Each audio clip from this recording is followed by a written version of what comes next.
Ya. Gracias, hermanos. Mucho gusto entonces de estar con ustedes. Hermanos, tal vez algunos conocidos, no sé.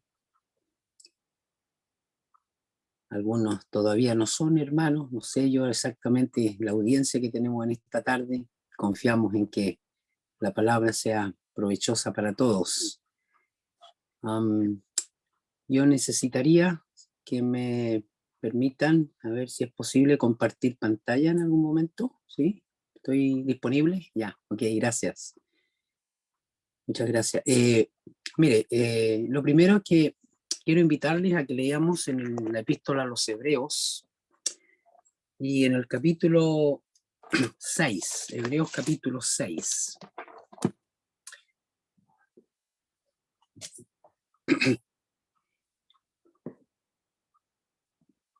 Vamos a leer algunos versículos desde el versículo 7 en adelante, a modo de introducción al tema que yo quisiera compartir con ustedes en esta tarde.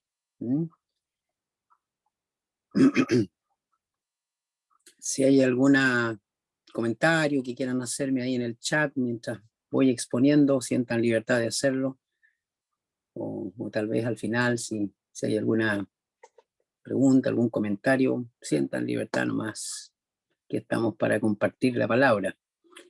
Yo siempre les digo al auditorio ahí que se sientan como en el living o el comedor de su casa, donde están seguramente, o en su, no sé, algunos estarán en su dormitorio, pero siéntanse cómodos para que vamos juntos aprendiendo de las Escrituras. Voy a leer entonces aquí Hebreos 6:7, dice: porque la tierra que bebe la lluvia, que muchas veces cae sobre ella, y produce hierba provechosa a aquellos por los cuales es labrada, recibe bendición de Dios. Pero la que produce espinos y abrojos es reprobada, está próxima a ser maldecida, y su fin es el ser quemada. Pero en cuanto a vosotros, oh amados, estamos persuadidos de cosas mejores, y que pertenecen a la salvación, aunque hablamos así. Porque Dios no es injusto para olvidar vuestra obra y el trabajo de amor que habéis mostrado hacia su nombre, habiendo servido a los santos y sirviéndoles aún. Pero deseamos que cada uno de vosotros muestre la misma solicitud hasta el fin, para plena certeza de la esperanza, a fin de que no os hagáis perezosos, sino imitadores de aquellos que por la fe y la paciencia heredan las promesas. Vamos a llegar hasta ahí nomás con la lectura por ahora. En esta tarde yo quisiera abordar un tema que está dentro de un gran ámbito más amplio, podríamos decir, en relación con el tema que trata Hebreos, y que algunos de ustedes con quienes ya he tenido oportunidad de compartir en otras oportunidades. Voy a proyectar aquí el diagrama que algunos de ustedes ya conocen, y vamos a ver si me resulta. Ustedes me dicen si lo pueden ver bien ahí. Es un diagrama de el estudio de la epístola a los Hebreos desde la perspectiva de la primera de las varias exhortaciones que tenemos en esta carta para preocuparnos por nuestra salvación. Quiero que me digan audiblemente, porque yo no los veo a ustedes, yo tengo aquí el diagrama adelante, pero sí se ve el diagrama. Sí, hermano, se ve. Ya, ok, gracias. Algunos de ustedes ya presencialmente, yo creo que tuvieron la oportunidad de ver este diagrama por allá por el año 2011, creo que la primera vez que estuve allá compartiendo esto en Temuco, en noviembre del año 2011, ya estamos más de 10 años. Y también estuve el año pasado, en enero del año pasado, no, a ver, fue en enero, sí, en enero, en octubre del año 2020 y en enero del año 2021, ya casi va a ser un año entero, donde vi algunos aspectos. Es un diagrama que requiere varias reuniones y está orientado a hacernos pensar en el cuidado que cada persona debería tener de la salvación. Ahora, la salvación en la Biblia, cuando hablamos de la salvación, siempre, bueno, tiene que ver con escape, con liberación, ¿no? Pero hay diferentes aspectos de la salvación. No siempre cuando hablamos de la salvación, hablamos de la situación que se experimenta cuando uno se convierte a Cristo, nace de nuevo y experimenta ese cambio cuando uno dice, bueno, ahora soy salvo. Antes no era salvo, ahora sí soy salvo porque he experimentado el perdón de mis pecados, ya tengo a Cristo en mi vida, en mi corazón. Y entonces ese es un aspecto de la salvación. Es lo que está ahí en el diagrama como el aspecto inicial, ¿no es cierto? El aspecto inicial de la salvación, que es una experiencia única, ¿cierto? Cuando uno se convierte.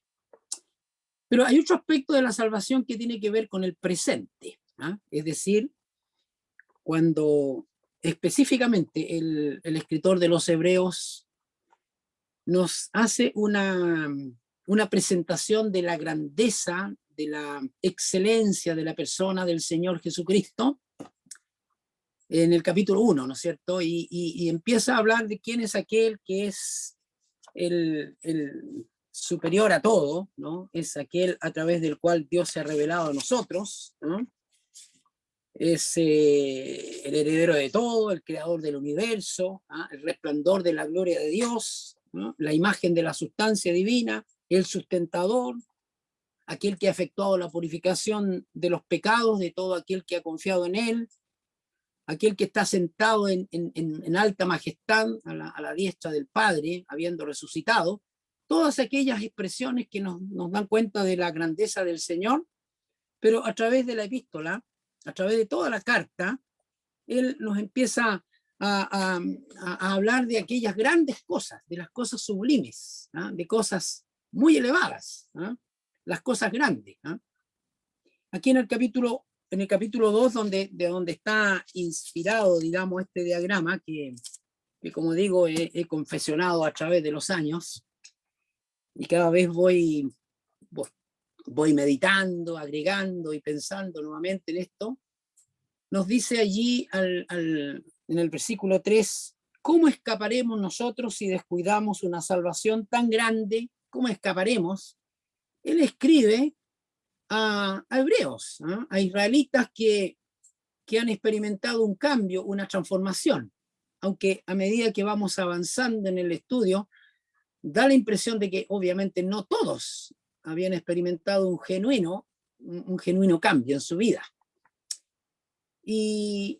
Pero el tema es que él hace una serie de advertencias, ¿eh? No vamos a ver en detalle, pero yo tengo ahí en esta lista que puse acá, partiendo del versículo 1 del capítulo 2, dice, es necesario que con más diligencia atendamos a las cosas que hemos oído. Por ahí parte, atendamos. Después en el capítulo 3 dice, considerar. Luego en el capítulo 3 otra vez habla de mirar, así como también en el capítulo 12, mirar, mirar, atención, prestar atención, y así. Hay, como digo, yo hice una lista ahí de, si ustedes se fijan ahí en la última, el número 16 de las advertencias, dice, sean. Bueno, pero hay una serie de advertencias, ¿no es cierto? Hay advertencias, ¿no es cierto? Y dice, es necesario que con más diligencia atendamos a las cosas que hemos oído, no sea que nos deslicemos. Entonces, si pensamos en una persona que no toma en cuenta lo que Dios dice, el desliz consiste en no ser salvo. Pero aquí no vamos a hablar de eso. Vamos a hablar de qué es lo que sucede en una persona que realmente es creyente y que descuida su salvación. Y entonces aquí yo he puesto la palabra trastorno. Esta es la palabra que yo pensé que sería bueno para pensar que si uno descuida la salvación, se genera un trastorno. ¿Y qué es lo que es un trastorno? Es la alteración del orden regular de algo. Es una alteración. Es un cambio perjudicial. Entonces, si uno descuida como cristiano su salvación, va a tener varios efectos. Va a haber una perturbación en su vida, pero que significa que su vida cristiana no va a ser una vida sana espiritualmente, ¿no? Si pensamos en la palabra trastornos desde la perspectiva de la salud, ¿no es cierto? Es una pérdida de la salud, ¿no es cierto? Es un, si pensamos en las definiciones de salud, cuando nos hablan del completo estar, el bienestar, perdón, el completo bienestar, claro, se habla de la salud física, la salud emocional, el bienestar social, ¿no es cierto? Y lamentablemente las definiciones del diccionario omiten la salud espiritual. Y creo que es más importante que cualquier salud, ¿no? Hay personas que de repente a mí me han dicho, y seguramente a ustedes también, es muy común este dicho, oiga, lo más importante es la salud, dicen, lo más importante es la salud. Entonces yo le he preguntado, sí, pero ¿a cuál salud se refiere? Claro, normalmente la persona está pensando en la salud física, pero qué buena oportunidad para hablar de que no es la única salud. Una es la salud física, pero también hay salud espiritual. Y justamente cuando la epístola a los Hebreos nos hace advertencias de que uno puede descuidar, ¿no? Que uno puede ser negligente, porque aquí dice, es necesario que con más diligencia. Lo contrario de diligencia es negligencia. ¿Y qué es diligencia? La palabra literalmente significa más abundantemente. Y dice atender, atendamos a las cosas que hemos oído. O sea, atender significa prestar atención. Y cuando uno descuida, bueno, uno es negligente. Y dice, no sea que nos deslicemos, ¿no? Y esta palabra literalmente significa fluir al lado.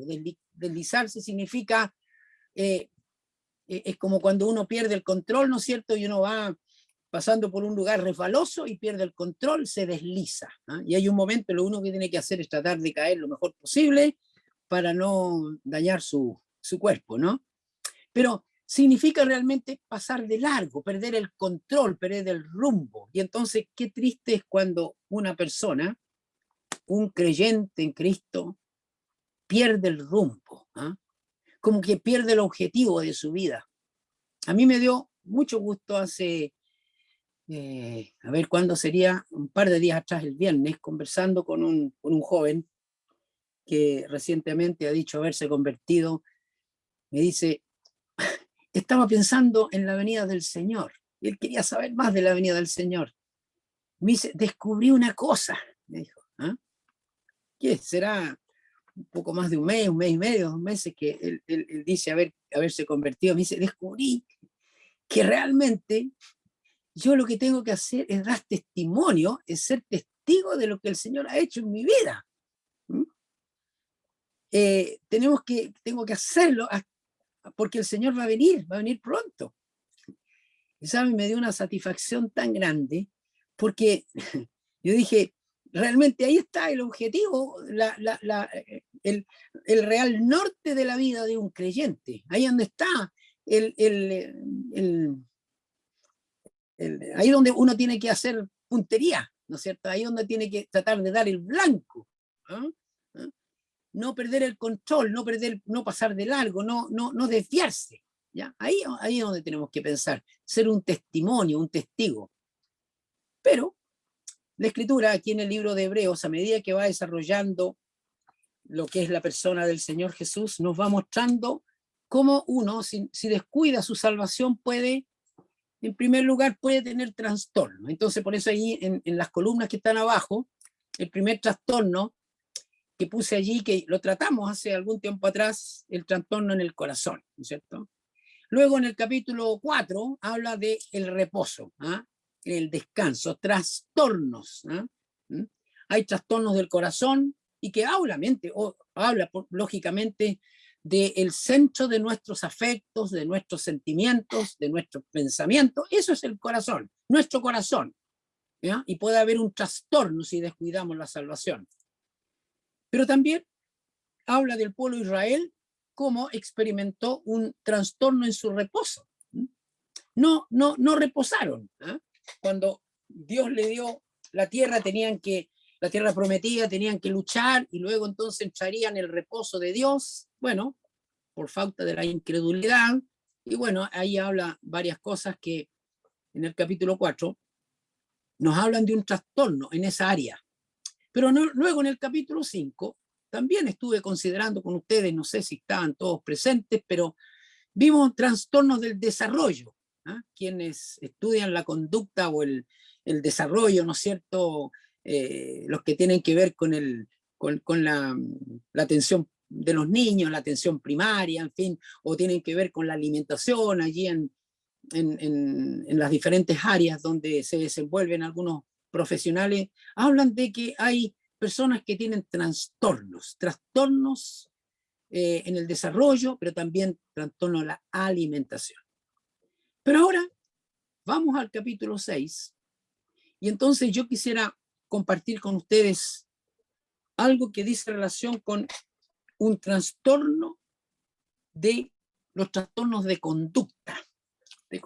Cómo un creyente, si descuida su salvación, puede experimentar un trastorno en su conducta. ¿Qué es la conducta? ¿Eh? La forma de actuar de nosotros. ¿Eh? ¿Quién de nosotros podría decir que siempre actuamos bien? No siempre actuamos bien, lamentablemente. Pero nuestra conducta está determinada por varios factores. ¿Eh? ¿De qué depende? ¿De qué depende nuestra conducta? ¿Eh? El tema es bastante amplio, ¿no es cierto? Existen varios factores. ¿Eh? Estoy hablando en general, ¿no? Hay factores biológicos, ¿no es cierto? Genéticos, ¿no? Porque tenemos un temperamento heredado, ¿no es cierto? Tenemos nuestros genes, ¿no es cierto? Son una combinación de los genes de nuestros padres, entonces por eso nosotros decimos, este igualito al papá o este igualita a la mamá, ¿no es cierto? Por decir algo, ¿no? Bueno, ahí está, hay factores. Entonces, la conducta está donde hay bastantes factores de nuestra manera de ser, tiene que ver con eso, pero también hay factores ambientales, ¿no? O se llaman de socialización, donde obviamente depende de la influencia de nuestros padres en primer lugar, de nuestros familiares, de nuestros amigos, de nuestra sociedad, es decir, en el lugar donde nosotros nos desenvolvemos. ¿Ya? Entonces, nuestra conducta, como somos hechos a imagen y semejanza de Dios, no es una conducta o no debe ser una conducta instintiva como la conducta de los animales, ¿no es cierto? ¿No? Aunque de repente a veces nos confundimos bastante con la conducta de algunos de nuestros compatriotas, ¿no es cierto? Parece que el razonamiento no funciona mucho, ¿no? No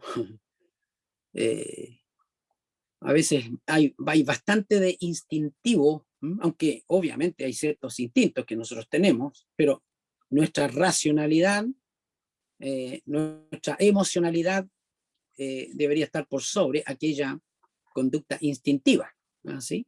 Pero hay muchos factores. Factores culturales, ¿no es cierto?, que tienen que ver con nuestras creencias, ¿no es cierto?, con nuestras tradiciones personales, familiares, ¿eh? Y hay también razones sociales, nuestra familia, ¿no es cierto? No es lo mismo nacer en una familia donde hay sobreprotección, por ejemplo, donde hay padres permisivos, donde hay padres autoritarios, no es lo mismo, o donde eh, se practica la práctica de, podríamos decir, la práctica bíblica, de la autoridad bíblica, ¿no es cierto? La ternura y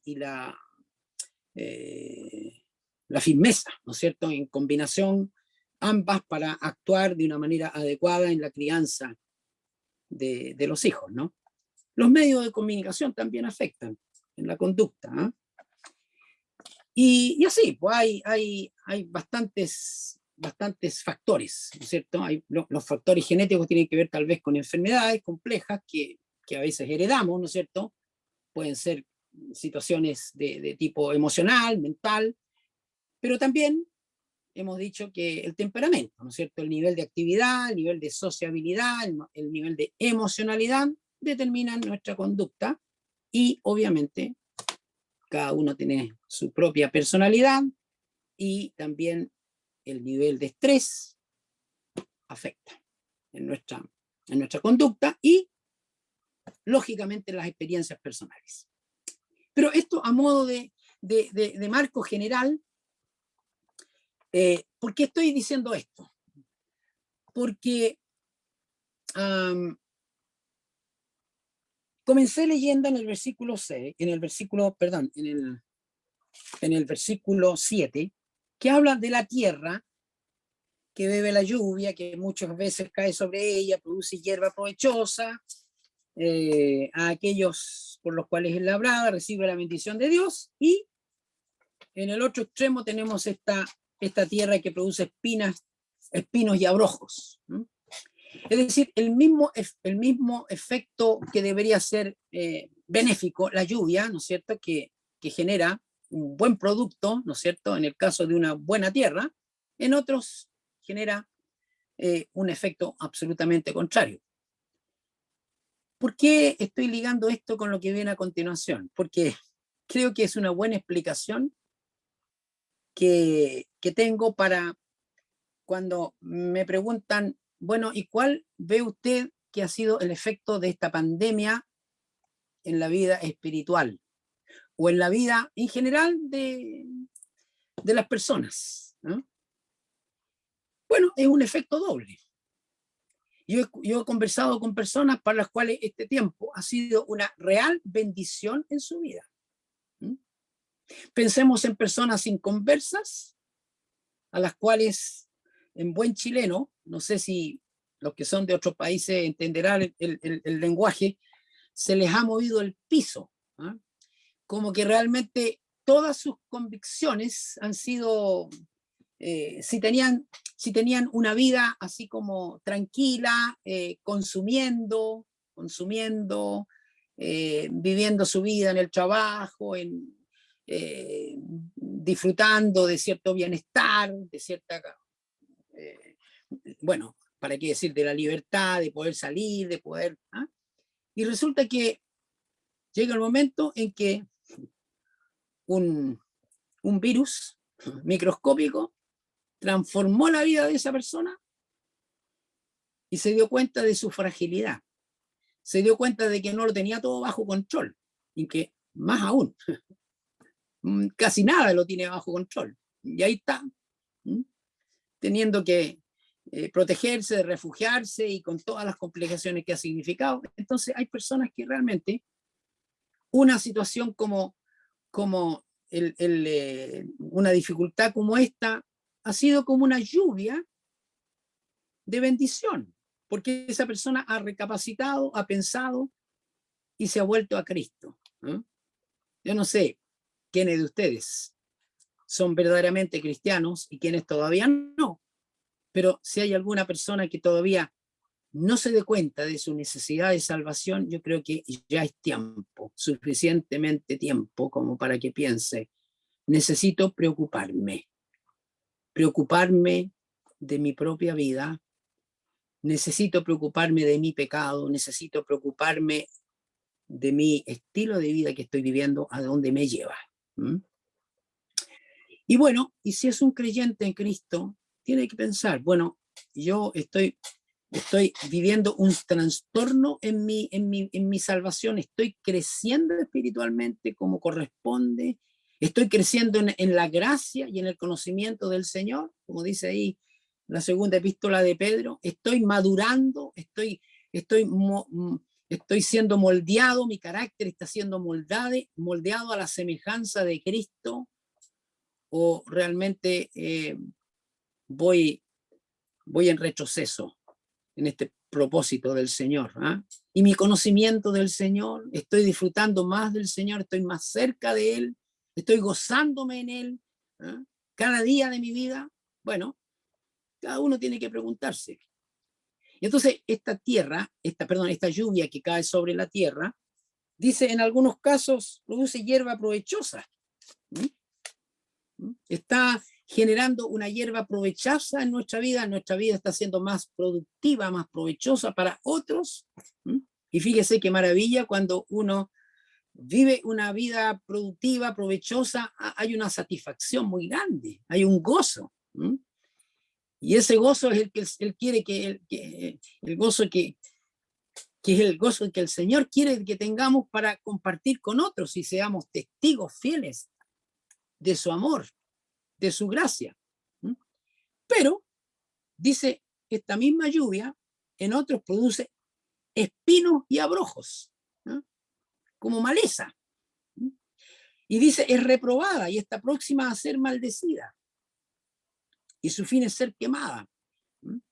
Entonces, uno tiene que preguntar, bueno, todo esto que hemos estado viviendo, que lo aplico ahora a esta situación que estamos viviendo en forma mundial, digamos, ¿ha sido algo benéfico para mi vida o ha sido algo que no ha sido de mucha bendición para mí y para otros que me rodean?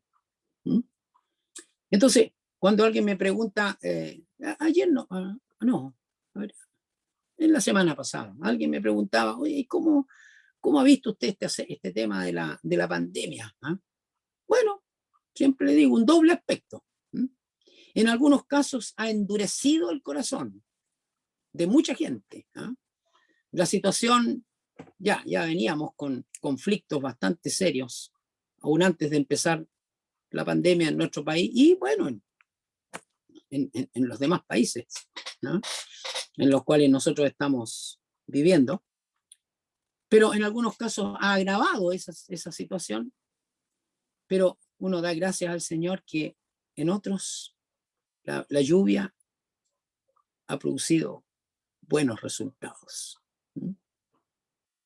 ¿Usted es una de aquellas personas que está viviendo una vida espiritual mejor,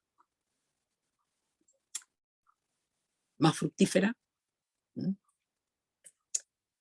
Y entonces llegamos aquí al capítulo 6 y dice, en cuanto a nosotros, oh amados, dice en el versículo 9, estamos persuadidos de cosas mejores. La epístola a los Hebreos nos habla de cosas mejores. Está lleno de referencia a cosas mejores, una mejor esperanza, un mejor pacto, un mejor ministerio, mejores promesas, ¿no es cierto? Como dice aquí, cosas mejores, mejores sacrificios, etcétera, etcétera. Ahí usted va a encontrar la expresión mejor de principio a fin en la epístola a los Hebreos. Habla de las cosas mejores, las cosas excelentes, ¿no es cierto? Qué bueno es cuando nosotros buscamos lo mejor, no necesariamente lo bueno, sino lo mejor. Han escuchado el dicho que lo bueno es enemigo de lo mejor. ¿Mm? Nos conformamos con lo bueno. No, tenemos que conformarlo con lo mejor. Busquemos la excelencia. ¿Ah? Busquemos lo mejor para nuestra vida y la de nuestros seres queridos. Pero ahí dice, estamos persuadidos de cosas mejores y que pertenecen a la salvación. A la salvación. Y la salvación en el más amplio aspecto de la palabra, no tan solo de la salvación cuando nos convertimos a Cristo, sino la salvación en el tiempo presente, y que tiene que ver con el aspecto futuro de nuestra salvación, porque hay un tercer aspecto que se va a verificar cuando el Señor venga por nosotros, y vamos a estar para siempre con el Señor, como dice ahí en primera Tesalonicenses, ¿no? Pero luego dice, porque Dios no es injusto para olvidar vuestra obra y el trabajo de amor que habéis mostrado hacia su nombre, habiendo servido a los santos y sirviéndoles aún. Entonces, ahí entramos en el tema de la conducta en cuanto al servicio de los santos. Entonces, aquí tenemos esta tríada, estas tres virtudes mencionadas en estos versículos 10 y 11, como es el amor, la fe y la esperanza. Esta tríada que aparece varias veces en las Escrituras, ¿no?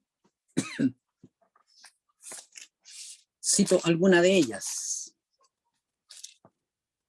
Romanos capítulo 5, cuando en el versículo 1 el apóstol Pablo dice, justificados pues por la fe, tenemos paz para con Dios por medio de nuestro Señor Jesucristo, la fe. ¿No? Por quien tenemos entrada por la fe a esta gracia en la cual estamos firmes y nos gloriamos en la esperanza de la gloria de Dios. Nos regocijamos en la esperanza de la gloria de Dios. Y dice en el versículo 5, y la esperanza no avergüenza porque el amor de Dios ha sido derramado en nuestros corazones por el Espíritu Santo que nos fue dado. Entonces aquí tenemos la fe, la esperanza y luego habla de aquel amor que ha sido derramado. Dios derrama su amor en aquel que ha confiado en Cristo, ¿eh? En aquel que ha descansado en la obra de Cristo en una cruz, y entonces el amor de Dios se derrama. Pero, ¿qué es lo que el Señor espera?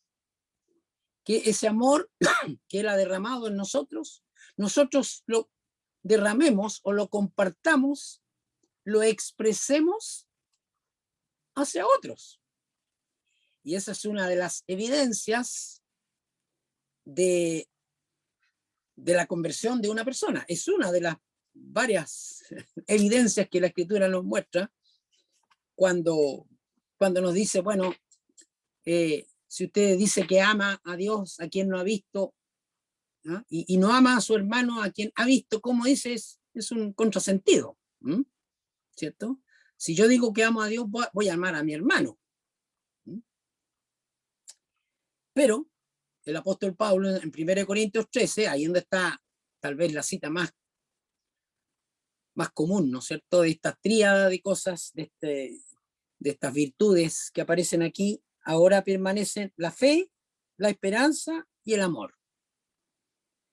Estos tres, pero el mayor de ellos es el amor.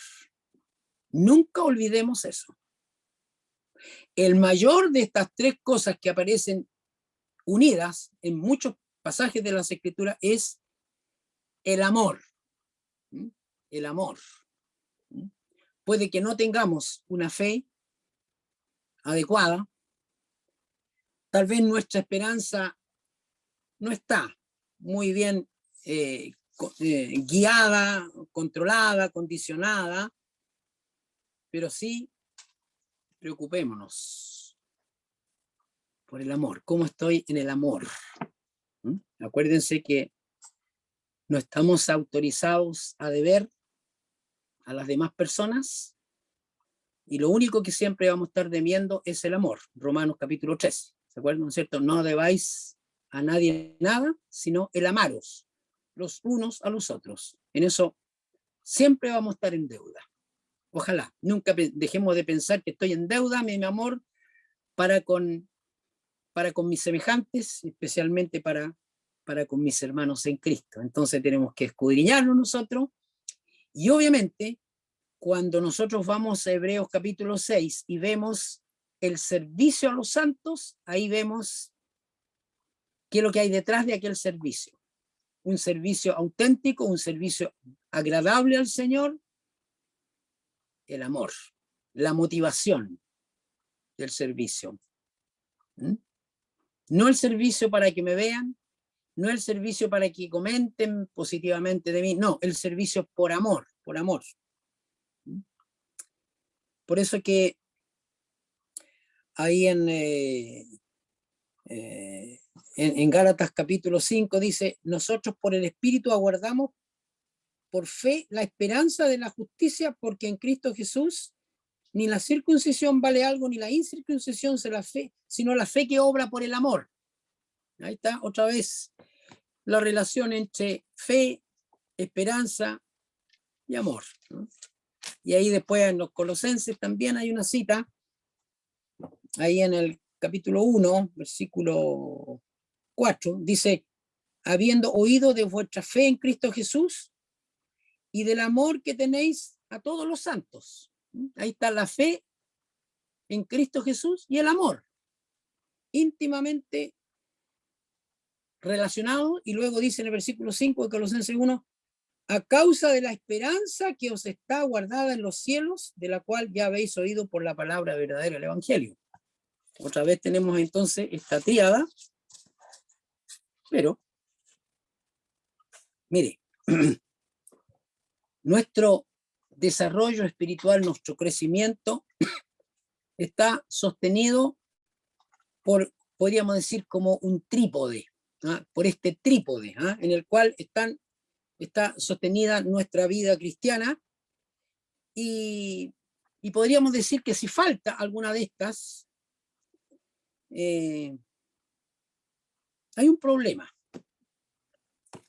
Hay un problema, podríamos decir, en la estructura. Ahora, al hablar de la esperanza, el escritor recurre a la diligencia. Él dice, deseamos que cada uno de vosotros muestre la misma solicitud hasta el fin para plena certeza de la esperanza. Habla de la solicitud, la diligencia.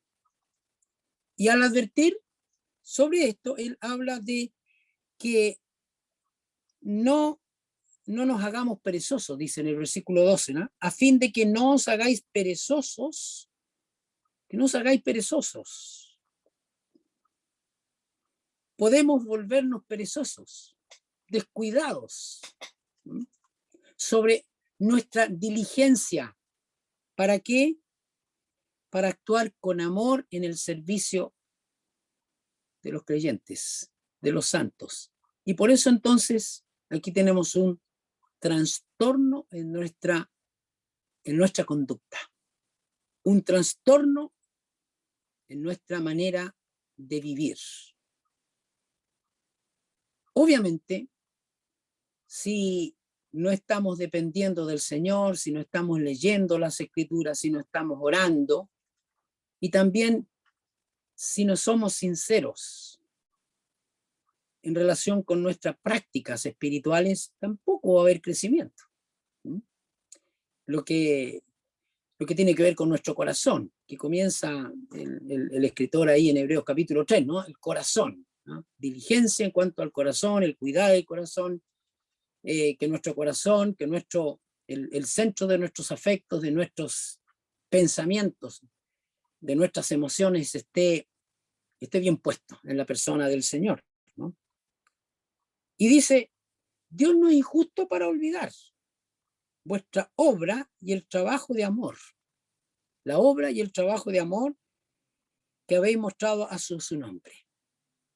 Importante, ¿eh? Mostrar hacia el nombre del Señor, hacia su persona. ¿Mm? No le ha pasado que de repente no tiene ganas, no tiene una motivación para servir a sus hermanos. ¿Mm? Y la Escritura nos exhorta, ¿no es cierto? No os canséis de hacer el bien. Y de repente nos cansamos. Nos cansamos y dice, ya, otra vez, ¿no? ¿Y qué tengo yo como resultado, como recompensa? No veo que haya, no sé, un resultado. Y me canso. ¿Hasta cuándo? ¿Hasta cuándo, no? Pero Dios dice, Dios no es injusto para olvidar. Los hombres nos olvidamos muchas veces. No sé si a usted le ha pasado, ha tenido la experiencia de decir, me olvidé de darle gracias, o me olvidé de expresarle mi gratitud, mi afecto, mi consideración. Me olvidé cómo fui tan torpe. Sí. Pero Dios no es injusto de olvidar. Hoy día me pasó a mí. Estaba allá en Quintero, yo sabía que el 30 de enero había una hermana que yo sabía, no sé los cumpleaños de todo, pero había una hermana que conozco hace muchos años y que sabía que estaba de cumpleaños el 30 de enero. Y yo tenía pensado el 30 de enero saludarla, y se me pasó el 30, se me pasó el 31, el primero, el 2, el 3, el 4, hasta que llego hoy día. Y le dije, perdóname, hermana, que se me pasaron los días, ¿no? Se me olvidó. Pero Dios no es injusto para olvidar, Él no se olvida. Claro, es una cosa así tan pasajera, ¿no? Tal vez podríamos decir, no es algo tan trascendente. Espero que ninguno de ustedes sea así sentido. No, el hermano no era sentida. Yo sé que no es sentida, no hay problema. Pero nos conocemos tantos años y bueno, yo me hubiera gustado saludarla y se me fue. Pero bueno, pero Dios no es injusto para olvidar qué. No está hablando del cumpleaños, está hablando de la obra, del trabajo de amor. ¿Eh? El trabajo de amor que uno muestra hacia su nombre. Ah, habiendo servido a los santos. O sea, yo, ¿por qué sirvo a mis hermanos? ¿Cuál es mi motivación? Yo sirvo a mis hermanos porque amo al Señor y porque ellos son del Señor. Bueno, para mí es una buena advertencia aquí. No voy a hacer cosa que mi conducta no sea la que el Señor quiere que yo tenga.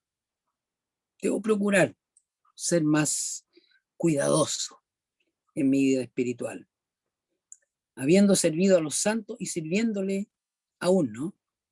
Esto es un precioso versículo que uno a veces lo comparte con ciertos hermanos y dice, hermanos, muchas gracias. Dios no es injusto para olvidar. Yo me puedo olvidar, pero Dios no olvida.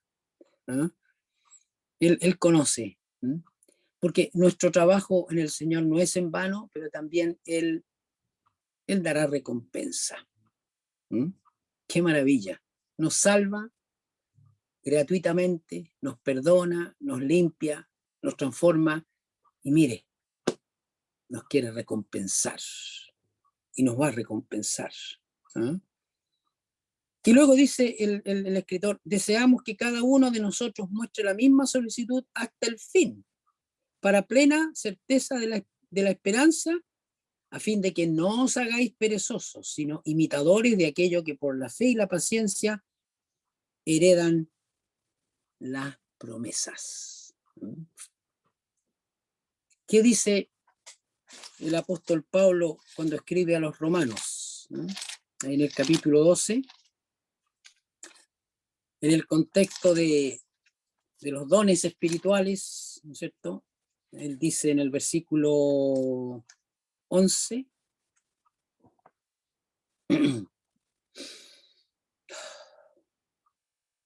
bueno, Hay mucha exhortación aquí. Ha hablado, este es un pasaje que ha hablado de los dones, los diferentes dones. Luego habla del amor. El amor, versículo 9, sea sin fingimiento, aborrecer lo malo, seguir lo bueno. Versículo 10 del capítulo 12 de Romanos, amaos los unos a los otros con amor fraternal, en cuanto a honra, prefiriendo los unos a los otros, en lo que requiere diligencia, no perezosos, fervientes en espíritu, sirviendo al Señor, gozosos en la esperanza, sufridos en la tribulación, constantes en la oración, compartiendo para las necesidades de los santos, practicando la hospitalidad, bendecid a los que os persiguen, bendecid y no maldigáis. Gozaos con los que se gozan, llorad con los que lloran, unánimes entre vosotros, no altivos, sino asociándoos con los humildes. No seáis sabios en vuestra propia opinión, no paguéis a nadie mal por mal, procurad lo bueno delante de todos los hombres, si es posible, en cuanto dependa de vosotros, estad en paz con todos los hombres. Bueno, todas estas exhortaciones profundamente prácticas, absolutamente prácticas. Alguien de nosotros podría decir, Nine, yo no entiendo lo que está diciendo aquí el Señor, no entiendo. Bueno, si alguien no entiende, diga nomás, diga, no entiendo, ponga ahí ponga en el chat, no entiendo lo que quiere decir esto, no, diga nomás, a ver si lo podemos explicar. Pero lea una y otra vez la palabra, y aquí dice, en lo que requiere diligencia, no perezosos. Ahí está la palabra, ¿no? No os hagáis perezosos, sino imitadores de aquellos que por la fe y la paciencia heredan las promesas. Bueno, un poco más adelante, en el capítulo 11, tenemos la galería de aquellos héroes de la fe, ¿no es cierto? Que dice aquí, que por la fe y la paciencia heredan las promesas. Tenemos una galería de casos, de situaciones que nos hacen meditar profundamente en nuestra propia realidad y cómo estamos, ¿no? Hay otra versión que en vez de perezosos dice indolentes, ¿no? La palabra notros o notros, ¿no? Tardos, ¿no? La misma palabra que se usa en el capítulo 5, tardos para oír, ¿no? Indolentes, perezosos. Y ahora no quiere que seamos tardos para hacer. ¿Y qué pasa si uno no emplea cierta facultad que el Señor o que nosotros tenemos como creyentes? Bueno, así como el cuerpo no emplea algún miembro, se atrofia. Entonces hay un peligro grande, hay un trastorno, ¿no? Y que dice aquí que seáis imitadores, ¿no? Imitadores, ¿no? Mimetés, ¿no? Es como es como la palabra mimetismo, ¿no? Que se mimetice con aquellos que son un ejemplo para nosotros. Y la fe se aferra a las promesas. La paciencia espera. Cada promesa se cumplirá a su debido tiempo. ¿Cómo estamos en nuestra conducta, nuestra manera de actuar como creyentes? Eso es lo primero que tenemos que pensar para ser testigos del Señor Jesucristo. Como a lo mejor ustedes ya han escuchado, tenemos el Evangelio de Mateo, el Evangelio de Marcos, el Evangelio de Lucas, el Evangelio de Juan. Pero ¿cómo está el Evangelio según usted? ¿Cómo está el Evangelio según yo, Jorge? Según usted, Fernando, Luis, Juan, Carlos, Viviana, Margarita, en fin. Ponga su nombre allí. Ahí está. Somos testigos de aquel que nos ha dejado en este mundo para que nos preocupemos de nuestra salvación, para que no experimentemos trastornos en nuestra vida espiritual, sino que verdaderamente actuemos para la gloria del Señor en el servicio de los santos, pero también sabemos